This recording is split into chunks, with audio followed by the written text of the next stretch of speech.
তোমরা শিরক ও কুফরির গণতন্ত্রকে সুরার একটি বৈধ পন্থা বানিয়েছ।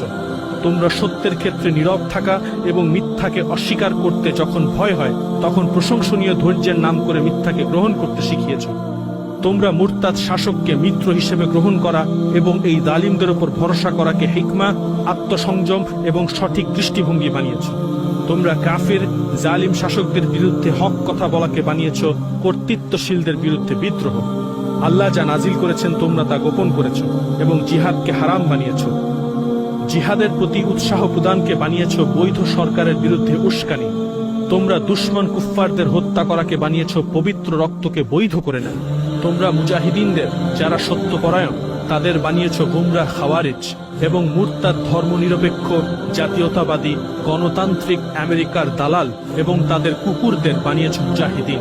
তোমরা তাগুতের উপর অবিশ্বাস করাকে বানিয়েছ বিশাল ফিতনা।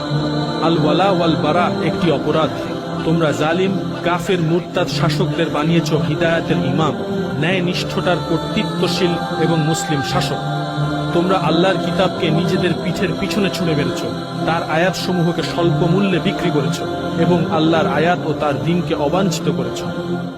হে মুরতাদরা, তোমাদের উদাহরণ হলো কুকুরের মতো এবং কিতাব বহনকারী গাধার মতো।